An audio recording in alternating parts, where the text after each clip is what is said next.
Okay, good afternoon. We have two very nice cookers here which we use for outdoor activities when we're in the woods and whatnot. This is the Viper twin burner. Let me just move that one first. If you can see that, can you see that all right? Yeah, this is the twin burner, the Viper, and this thing is, yeah, lovely, great bit of kit, no problems, no issues with it except a bit hand-fisted, and I bent the, and I can't find it. I come up to solder it and I can't find where it is. This cooker is amazing bit of kit. You have your controls here, turn the gas on, that is it, on or off. You can control the amount of gas, which again gives you heat, of course. Here we have two, if you can see them, let me just show you them. So here and here, these are oxygen controls, and these let the amount of airflow, should I say, oxygen airflow that goes through the shaft into this and then gives you the flame that you require. I think I've set it quite good at what it is. I will show you that now, just give me a second. Okay, also if anybody's interested, I'll just quickly show you. I use these connectors, and I've got this connected to a propane bottle, and it's switched on, no gas, no nothing coming out. And you link them together. Hold on. Okay, you link them together. The reason why it wasn't going, there was some dirt stuck in this and it wouldn't retract the lock. There we go. Okay, that's it. So I use this as a quick release, and also we're connecting both my gas cookers up. I can do them together using this, which I've got a video up there already, which is 2 into 1. Okay, let's just, it'll take a while for the gas to come through because it's pushing through oxygen, because the pipe I've got it connected to is a 6-meter pipe. And there we go. And you probably can't see that in this light, can you? Anyway, you'd have to take my word for it. They are there, they are burning beautifully.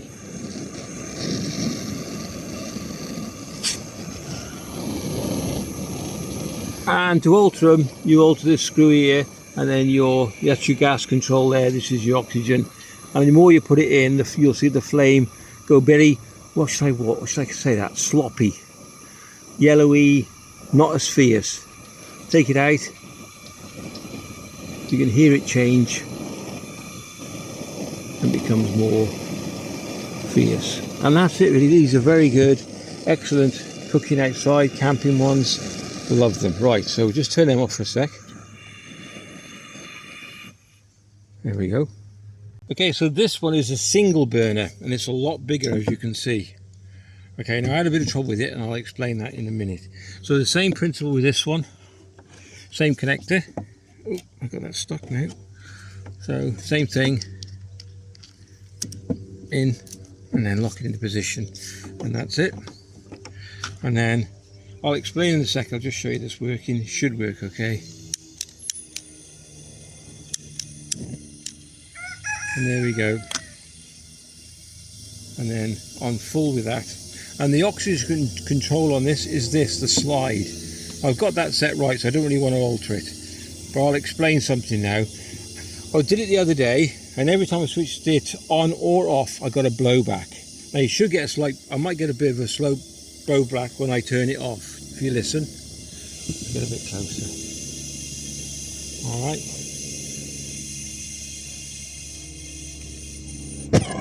There you go. And that's fine. Don't worry about that. So we'll fire it up again. On full. Works fine. Now the idea of this is to house a skillet, and I'll show you the skillet now. There we go. Okay, so this is the skillet I'm using.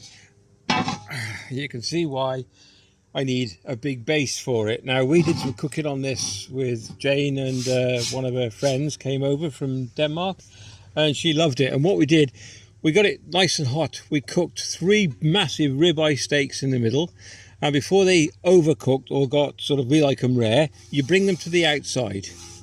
and then you can put your mushrooms, and we also put garlic bread and everything on it, and it was amazing. She absolutely loved it.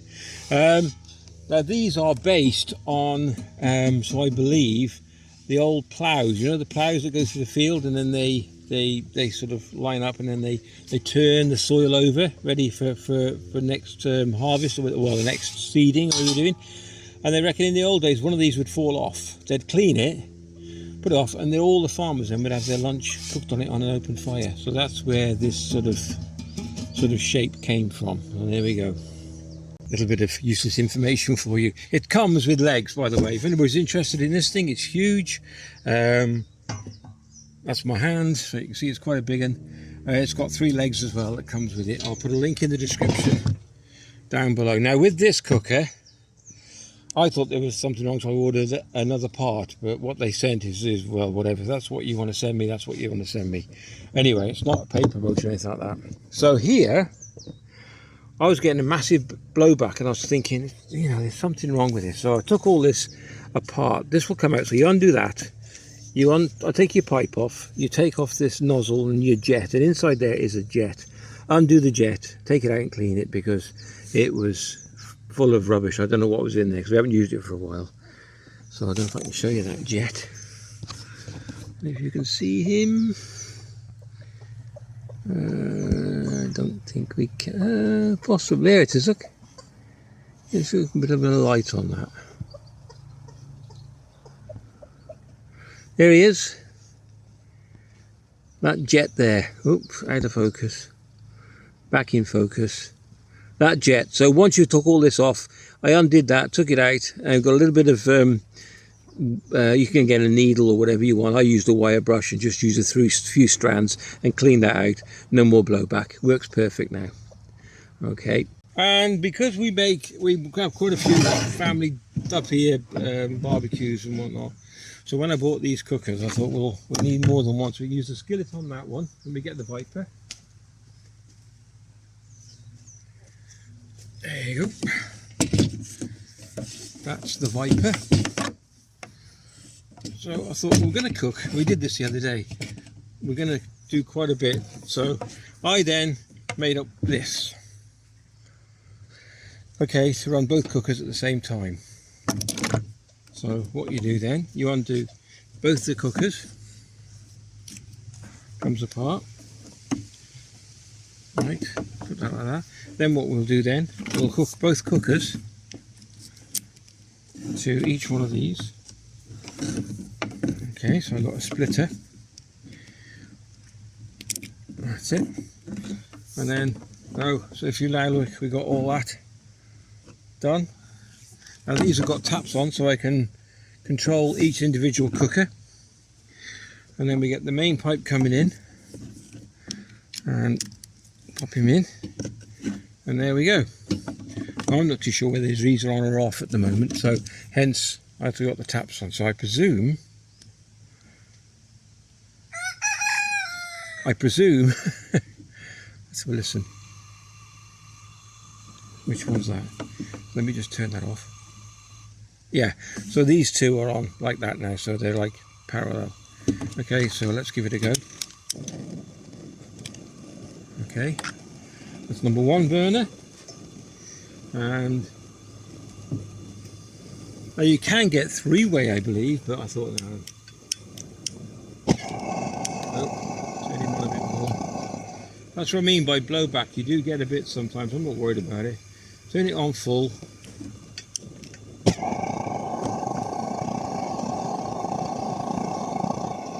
Okay, that's quite annoying actually, so I did clean all that out. Anyway, beside the point, you got the idea. Right, I'm going to have another look at that. Anyway, so you can have both cookers running at the same time, which is brilliant. So 3 cookers running at the same time as well. Let's turn them off. Okay, so what I'm going to do, I've never tried this, it's the first time I tried it, so you're my witnesses here. So I'm going to disconnect the main one, like so. I'm going to disconnect, because it might be just not enough pressure. I'd never thought of that one. So now I'm just going to connect the main one on its own, which is fine by me. Okay, and we'll try again now and see. Thank you. Just see what happens, alright?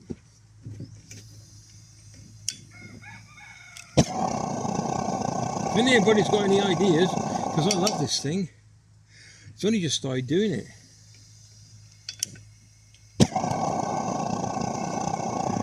Weird. So it's not that anyway. Okay, right, so well, if you enjoyed the video, give it a thumbs up and a like. I'm going to try something else in a minute, and I might just I'll bring you along to see how I've got on with it.